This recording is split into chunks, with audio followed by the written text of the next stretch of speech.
Seperti mana biasa kita nak ambil iktibar daripada mukadimah yang Nabi baca daripada hadis yang sahih ni ketika Nabi memulakan majlis. Saya nak ambil satu posting yang saya buat lah dalam WhatsApp tentang berbaik sangka. Kalau tengok dalam slide ni, ni masa 8 hari lagi menuju wukuf. Hari ni adalah hari, kalau hari ni Jumaat ni, hari adalah hari ke-6 lah menuju wukuf. So tazkirah 8 hari menuju wukuf yang saya buat dalam 2 hari lepas tu. Berbaik sangka kepada Allah Subhanahu Wa Taala, jangan sangka buruk yang menyesatkan. Nak relatekan dengan khutbah hajah yang Nabi baca ni. Kan Nabi kata sesungguhnya sebenar-benar perkataan adalah kitabullah dan sebaik-baik petunjuk adalah petunjuk Nabi Muhammad SAW, yakni sunnah yang sahih. Seburuk-buruk perkara adalah perkara yang diadakan dalam agama. So yang ini saya nak relatekan dengan selalunya, tengok contoh belah kanan ni kan. Soalnya saya selalu dengar lah, ini pengalaman peribadi pun ada, baca dalam paper pun ada, macam-macam lah. Ramai suka kaitkan kejayaan tanah suci sebagai teguran Allah tanpa dalil yang sah. Sebab kalau ikut daripada dalil tak begitu kan, tapi orang cerita. Kawan kata jangan cakap. Cakap kasar tu betul, tapi dalam konteks larangan Allah. Sebab larangan Allah, larangan Nabi ni, dia punya balasan dia sebenarnya selepas mati lah. Ataupun benda tu, benda yang ghaib, kita tak tahu kan. Tapi kalau kita guna pandangan tu, jadi rosak akidah kita. Boleh jadi rosak akidah kita. Macam juga kalau kita tengok orang tu tiba-tiba kan ada kes kapal terbang tu kan, yang orang nak masuk kapal terbang tu. Kita dalam konteks membesarkan manusia tau. Kita tak tahu apa yang berlaku di belakang tabir tu, ataupun di dalam takdir Allah, ataupun dalam benda yang ghaib. Boleh jadi Allah buat benda lain, ataupun boleh jadi Allah nak uji manusia. Habis manusia kan ingat orang tu, ialah benda tu, orang tu karomah ke apa kan. Jadi pelik lah. Tidak begitu. Agama ni dia tidak begitu. Kadang-kadang benda-benda yang kita rasa ajaib tu datang sebagai ujian. Kalau kita faham dari konteks lagi besar, konteks Dajjal kan. Dajjal datang bawa benda yang ghaib, benda yang keajaiban, benda yang takjub. Betapa ramai manusia ikut Dajjal kan. Dalam konteks agama.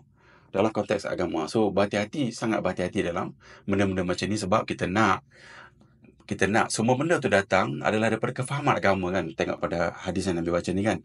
Sebenar-benar perkataan adalah Al-Quran tu. Apa yang Al-Quran sebut. Nanti saya bawa hadis dalil daripada Quran tentang artikel yang saya tulis ni ataupun tazkirah yang saya tulis ni lah yang saya dah sebarkan. Pertama contoh, sakit selepas buruk sangka. Jamaah jatuh sakit, jamaah haji lah. Jatuh sakit duduk di Mekah kan. Sakit bila hati terdetik. Buruk sangka tak ada rakan sebilik yang kelihatan malas. Macam mana boleh Allah Ta'ala jatuhkan hukum orang tu dalam hati baru?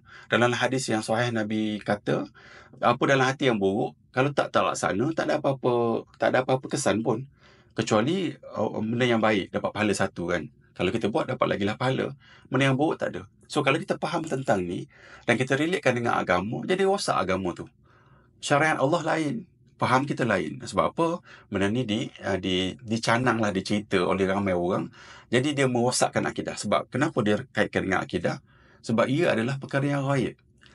Ilmu Allah ni, Allah Ta'ala ni, keadaan ni, yang saya faham.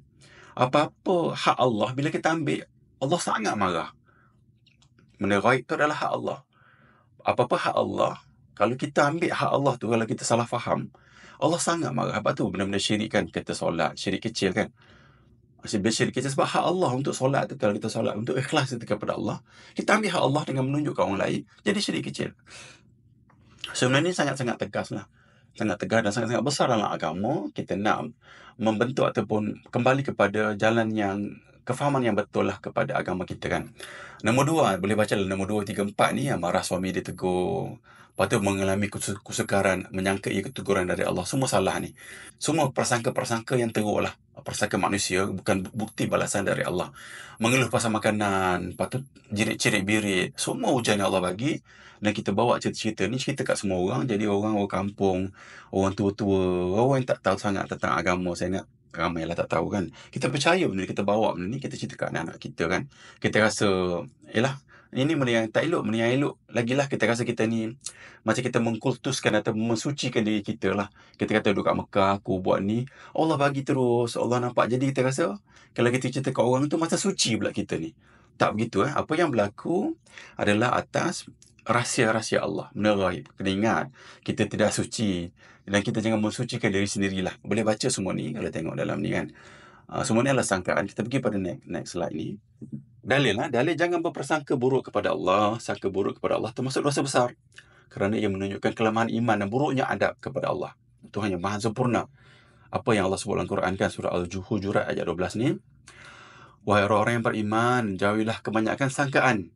Sesungguhnya sebahagian sangkaan itu adalah dosa. Dan sangkaan kamu yang buruk terhadap Tuhan kamu, itulah yang membinasakan kamu. Sebab kita sangka buruk kan. Sangka yang atas tadi kan, kita sangka terus dapat cash. Allah bayar cash kita cerita kan. Padahal benda tu dalam konteks yang gaib. Kita tak tahu pun. Dan bila kita start percaya benda macam tu, datang benda-benda gaib lain, habis kita ambil. Contoh yang saya buat tadi adalah contoh Dajjal kan. Dajjal datang, habis sembah Dajjal. Hari ni mungkin kita rasa tak.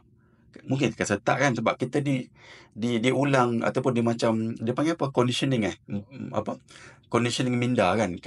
Syaitan duk condition. So, tahu hari nanti datang Dajjal, habis kita ikut dia. Hari ni dia start sikit-sikit kan, sikit-sikit. Sahabat Nabi SAW, aku sesuai dengan sangkaan hamba-Ku terhadapku. Jika dia sangka baik, ini rasanya Allah Ta'ala lah, maka baginya kebaikan. Jika dia sangka buruk, maka baginya keburukan. Pandangan ulama pula, Ibn Qayyim rahimahullah berkata, tidak ada yang lebih bahaya daripada seseorang daripada buruk sangka terhadap Tuhannya. Sangat bahayalah kita tak nak buruk sangka kepada Allah. Kita kena faham kejadian yang Allah bagi itu adalah benda yang gaib. Allah nak uji manusia. Kita ingat, benda tu berkait rapat dengan akidah kita kan. Sebab tu, banyak akidah kita ni goyah banyak lah sebab benda-benda macam ni datang dengan banyak kan. Macam-macam lah yang berlaku dalam, dan orang yang bawa ni pun orang agama. Sangka buruk merosak kepada Allah, kesalahan besar merosak akidah. Kita kata, kenapa? Tak ada dalil yang sahih pun mengatakan Allah balas serta-merta atau membayar cash. Atau lintasan hati lagi lah kan. Kita baca hadis lintasan hati, tak ada apa-apa dosa. Tiba-tiba kat Mekah terus bagi. Saya ada pengalaman melihat orang di Mekah lah, orang daripada Afrika sana kan, yang makan nasi. Orang bagi sabil lah, orang bagi sedekah nasi. Dia makan tepi jalan, dia buang gitu je. Yang tu lagi besar dosa dia. Kan dalam Quran Allah sebutkan tentang dosa yang lebih besar di Mekah, kena jaga kan. Orang tu buang macam tu je. Patut orang tu lagi kena balasan lah. Tapi tak kena pun, relax je esok. Lagi masjid, lagi solat. Kan? Lagi besar dosa dia daripada lintasan hati. Dia terus buang sampah dengan busuknya, dengan kita tengok berjalan kaki, tengok Allah teruknya tempat ni, orang ni macam ni kan. Tapi tak ada pun Allah turunkan bala. So, kita kena faham dalam konteks tu, jangan kita ambil benda ni sebagai daripada agama lah. Kita kena faham lah. Menjembarkan cerita-cerita seolah Allah membalas seperti manusia kan. Macam Tuhan yang kita buat tu macam perangai manusia kan. Allah jauh lah daripada perangai manusia kan. Allah sifat-sifat Allah Ta'ala lah. Tapi kita ingat kita buat macam andaian kita. Itu sangat-sangat salah dan sangat merosakkan akidah. Ini bukan sekadar silap, tapi termasuk dalam sangkaan buruk terhadap Allah. So kita, walaupun kita rasa baik kan, Allah tegur kita rasa baik, tapi itu adalah buruk dari konteks hak Allah tadi. Kan kita rasa, contohnya lah, orang solat banyak kan, dia nak tunjuk kat orang lain. Baiklah dari sudut fizikal ataupun dari sudut pandangan kita daripada luar terpati kan. Tapi dari sudut keimanan kepada Allah, itu adalah syirik. Itu adalah syirik kecil. Sebab apa? Kita mengambil hak Allah. Sama juga yang ni kan, nampak baik. Allah nak. Tapi tidak begitu sebenarnya. Jangan, kita kena faham dalam konteks ni. Termasuk dalam sangkaan buruk terhadap Allah. Kita ingat Allah terus balas. Macamlah Allah, seolah-olah Allah ni gopoh. Dalam bahasa kita lah, marah dan bertindak seperti manusia. Tidak begitu. Na'udzubillah min zalik. Allah tak begitu sifat-sifat Allah. Kita kena ingat. Kesimpulan dia, janganlah kisah pelik sebagai bukti teguran Allah. Jangan jadikan benda pelik-pelik. Orang datang cerita daripada Mekah, jangan ambil benda pelik-pelik. Kita kena faham agama, kena faham bagaimana sifat-sifat Allah tu kan. Kena faham, tidak begitu keadaannya. Jangan menyamakan tindakan Allah dengan emosi manusia kan. Kita memang nak marah, lepas tu tiba-tiba Allah marah. Oh, tak begitu. Tengok, ada banyak lagi kemungkaran yang berlaku kat sini lah. Ada perangai-perangai orang, sebab orang yang datang ni dengan perangai budaya dia kan, dengan perangai budaya dia, kita tak nak ikut mereka. Tapi nak ceritanya, orang yang berbudaya buruk di tanah haram ni, tak ada pun kena apa-apa kan. Dia tidak ada dalil pun cerita yang tentang yang Allah kan hukum orang tu serta-merta lah. Begitu kan. Dan kita yang melihat ni, tegurlah dia ataupun ambil sampah, macam-macam lah kita boleh buat kan. Jaga adab, akhlak dan sangkaan, terutama di tanah haram. Berbaik sangka kerana Allah. Yang ni yang besar ni. Kita kena berbaik sangka dengan Allah. Adalah tanda keimanan yang sihat. So, dalam konteks akidah dan juga dalam konteks benda ni kan, kita kena Sebab tu bila bila Allah tak sebut, bila Quran tak cerita tentang tu macam ni kan, kita janganlah ambil sangkaan-sangkaan yang banyak. Memanglah orang yang bercerita kepada kita tu orang yang kita rasa, oh dia dah pergi haji, ke tempat yang elok, tempat yang baik, dia pula ustaz, contohlah orang agama, datang bercerita kepada kita dengan letak emosi-emosi. Kita rasa, oh betul lah. Oh tidak begitu. Ilmu, sebab itulah dalam, kan kita selalu cerita tentang ilmu yang sahih tu kan. Ilmu ni adalah, beri seluruh kebaikan kepada kita. Kalau kita faham bagaimana Allah Ta'ala, bagaimana agama ni terbentuk ataupun keadaan agama ni, kita boleh menolak ataupun pemikiran kita adalah pemikiran yang jelaslah, yang baik, insyaAllah.